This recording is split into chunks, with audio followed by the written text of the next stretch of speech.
সালামুন আলাইকুম, বিসমিল্লাহির রহমানির রাহিম। সূরা ফাতিহার একটা আয়াত পেশ করছি। ইয়াকা নাবুদু ও ইয়াকা নাস্তাইন। এই ইয়াকা নাবুদু ও ইয়াকা নাস্তাইন, আমরা যেন আল্লাহ তোমারই ইবাদত বন্দেগী করতে পারি আর তোমার কাছে যেন সাহায্য চাই। সে সাহায্যটা কিসের সাহায্য? এই সাহায্যটা কিন্তু টাকার সাহায্য নয়, ধন দৌলতের সাহায্য নয়,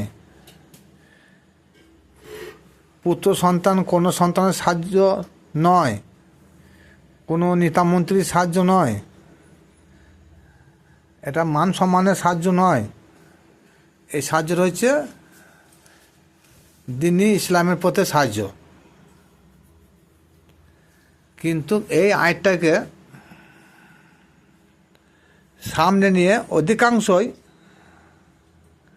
আলেম ওলামায়ের দলেরা এনারা কি বলছেন, যদি সাহায্য চাইতে হয় সূরা ফাতিহায় লক্ষ্য করুন, আল্লাহ বলছে আমার কাছে সাহায্য চা। সাহায্য চাইতে হলে একমাত্র তারা বলে যে আল্লাহর কাছে ছাড়া কারো কাছে সাহায্য চাওয়া জায়েজ নয়, কারণ সূরা ফাতিহা তারা তুলে ধরে।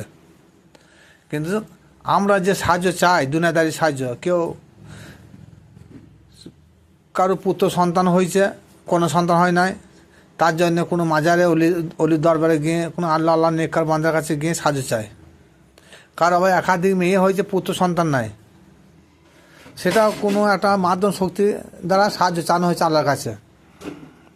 তারপরে খুব ব্যাধিগ্রস্ত, কারো ক্যান্সার রোগে সে ভুগছে, সেখানেও সে আল্লাহর কাছে সাহায্য চায়। কিন্তু যার অভাব অনটনে দিন কাটছে, সেখানেও সে আল্লাহওয়ালা ব্যক্তির মাধ্যমে আল্লাহর কাছে সাহায্য চায়। কিন্তু এই নয় যে সবসময় আল্লাহর কাছে সাহায্য চাইতে হবে, আল্লাহ ছাড়া সাহায্য কার কাছে চানো যাবে না, এরকমটা নয়। কারণ বর্তমানে যেসব হুজুরা এই কথাগুলো বলে থাকেন, তেনাদের উদ্দেশ্যে বলতে চাই, প্রতিটি মাদ্রাসার ছাত্ররা শুক্রবার দিন একটা ঝোলা নিয়ে তারা গায়ে গায়ে ঘুরে বেড়ায়। মাদ্রাসার ছেলেরা একটা ঝোলা নিয়ে গ্রামে গ্রামে ঘুরে বেড়ায়, বলে গো আমাদের মাদ্রাসায় ফ্যান কিনতে হবে, মাদ্রাসায় ছাদ দিতে হবে, টিউবওয়েল বসাইতে হবে, এতগুলো ছাত্র আছে, চাল শেষ হয়ে গিয়েছে। তাহলে তারা নিজেকে বেঁচে থাকা তাকে দেয়, তাদের বাসস্থান নির্মাণের জন্যে, রুজি রোজগারের জন্যে তারা লোকের কাছে আজ দাঁড়ে দাঁড়ে সাহায্য চেয়ে বেড়াইছে। সব সাহায্য যদি আল্লাহর কাছে চাইতে হয়, তাহলে এখানে একটা বলা বাড়লো যে এই মাদ্রাসা সে হুজুরদেরকে বলতে চাই তিনারা যেন তিনাদের মাদ্রাসার ছাত্ররা শুক্রবার দিন গ্রামে কারোর কাছে হাত না পাততে যায়। কারণ তারা তো মাসুম, তারা নিষ্পাপ শিশু, তাদেরকে নিয়ে দোয়া করুন, সে দোয়াটা আল্লাহ পাক রব্বুল আলামিন তিনি কবুল করবেন। যা চাবেন তাই পাবেন। আল্লাহর কাছে হাত পাতবেন, আল্লাহর কাছে সাহায্য চাবেন। কিন্তু আল্লাহ কখনো বলে নাই যে আমার কাছে সব বিষয়ে তোর সাহায্য চা। সূরা ফাতিহায় যে সাহায্য চানো হয়েছে, সে সাহায্যটা আলাদা সাহায্য। সেটা কি? ইহদিনা সিরাতুল মুস্তাকিম। আমাদেরকে আল্লাহ রব্বুল আলামিন আপনি সহজ সরল পথ দেখাও। আল্লাহর কাছে আমরা ফরিয়াদ করছি, ওগো আল্লাহ রব্বুল আলামিন আমরা যেন সহজ সরল পথে চলতে পারি, আমাদেরকে সহজ সরল পথ দেখাও। সহজ সরল পথ বলতে কোন পথ? যে পথে তোমার ইনাম রয়েছে, যে পথে তোমার পুরস্কারে পুরস্কৃত করেছ, যাদের প্রতি তুমি কৃপা করেছ, যাদের প্রতি তুমি শান্তি বর্ষিত করেছ, তাদের পথ। সিরাতাল লাযিনা আনআমতা আলাইহিম, যাদেরকে তুমি ইনাম দান করেছো, যাদেরকে তুমি তোমার পুরস্কারে পুরস্কৃত করেছো, যাদেরকে তুমি কি অনুগ্রহ করেছো, যাদের প্রতি, তাদের পথে চলার জন্য আহ্বান করা হয়েছে। তারা কারা? তারাটা কারা? এই আয়াতে এখানে কিন্তু পরিষ্কার নয়। তারা কারা? সূরা নিসা 59 নম্বর আয়াত, আশা করি। মা আল্লাযিনা আনআমা আল্লাহু আলাইহিম মিনান নবিয়িনা ওয়া সিদ্দিকিনা ওয়া শুহাদাই ওয়া সালিহিনা হাসুনা উলাইকা রফিকা। যাদের প্রতি আল্লাহর অনুগ্রহ বা কৃপা বা রহমত নাজিল হয়েছে তারা কারা? তারা হলো আল্লাহর নবী, রসুল, সিদ্দিক, শহীদ, সলেহীন, মুত্তাকিন বান্দারা। এরা হলো আল্লাহর প্রকৃত রফিক বা বন্ধু। এদেরই পথে চলার জন্য সূরা ফাতিহায় যে সাহায্য চানো হচ্ছে, সেই সাহায্যটা হচ্ছে এই আল্লাহ নেককার বান্দাদের পথে চলার জন্য আমরা আল্লাহর কাছে সূরা ফাতিহার মধ্যে সাহায্য চাইছে। কিন্তু সব সাহায্য আল্লাহর কাছে চানো যায়, কিন্তু আল্লাহ পাক স্বয়ং তিনি তো মানুষের কাছে সাহায্য চাইছেন। আল্লাহ স্বয়ং তিনি মানুষের কাছে সাহায্য চাইছেন। সূরা সাফ এই আয়াতে আল্লাহ পাক রব্বুল আলামিন কি বলছেন? ইয়া আইয়ুহাল্লাযীনা আমানু কুনু আনসারাল্লাহি কামা ক্বালা ঈসা ইবনে মারইয়াম লিল হাওয়ারিনা মান আনসারি ইল্লাল্লাহ ক্বালাল হাওয়ারিনা নাহানু আনসারুল্লাহ। সূরা সাফ আয়াত নম্বর 14। এর অর্থটা কি? এর অর্থটা আল্লাহ বলছেন, হে ইমানদার বিশ্বাসীরা, তোমরা আমাকে সাহায্য করো। কি সাংঘাতিক কথা! আল্লাহ পাক রব্বুল আলামিন ইমানদার বান্দার কাছে তিনি সাহায্য চাইছেন। যেমন ঈসা ইবনে মরিয়ম তার শিষ্যবর্গদেরকে বলেছিল, আল্লাহর ওয়াস্তে তোমরা আমাকে সাহায্য করো। শিশু বাচ্চা মরিয়মের ছেলে ঈসা তিনি বলেছিলেন যে তোমরা আল্লাহর ওয়াস্তে আমাকে সাহায্য করো। তখন সে হাওয়ারিরা আল্লাহর ওয়াস্তে ঈসা আলাইহিস সালামকে সাহায্য করেছিল।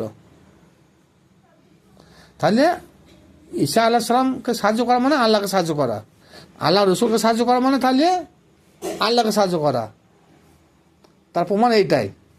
এরপরে সূরা আল ইমরান আয়াত নম্বর 81, এই আয়াতে আল্লাহ পাক রব্বুল আলামিন বলছেন, দুনিয়ায় প্রেরণ করার আগে সমস্ত নবীগণের রূহকে আল্লাহ পাক রব্বুল আলামিন একত্র করে বলেছিলেন, আমি যখন তোমাদের দুনিয়ায় প্রেরণ করব তখন তোমাদেরকে সকলকে কিতাব ও হিকমত প্রদান করব। তারপর আমি এমন একজন রসুল তোমাদের নিকট প্রেরণ করব, সকলকে, তোমাদের সকল নবী রসুল যারা আছে সকল নবী রসুলকে তিনার প্রতি ঈমান আনতে হবে এবং তিনার কিতাবের উপর সাক্ষী প্রদান করতে হবে এবং তিনাকে সাহায্য করতে হবে।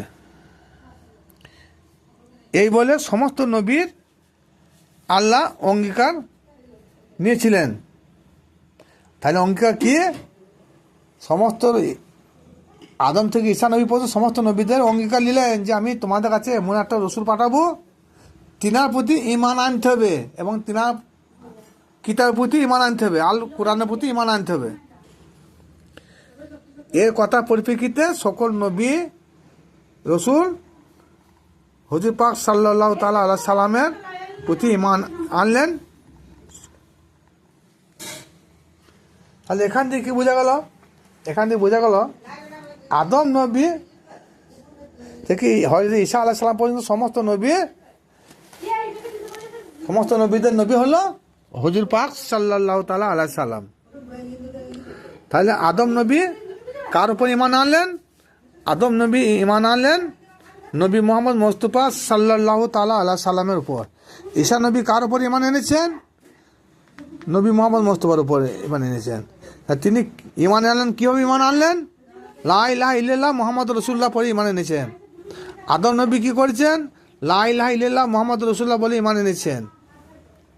এইভাবে ধারাবাহিক ঈসা নবী পর্যন্ত যত নবী দুনিয়ায় প্রেরণ হয়েছে, সমস্ত নবী রসুল লা ইলাহা ইল্লাল্লাহ মুহাম্মদ রাসূলুল্লাহর প্রতি ঈমান এনেছে।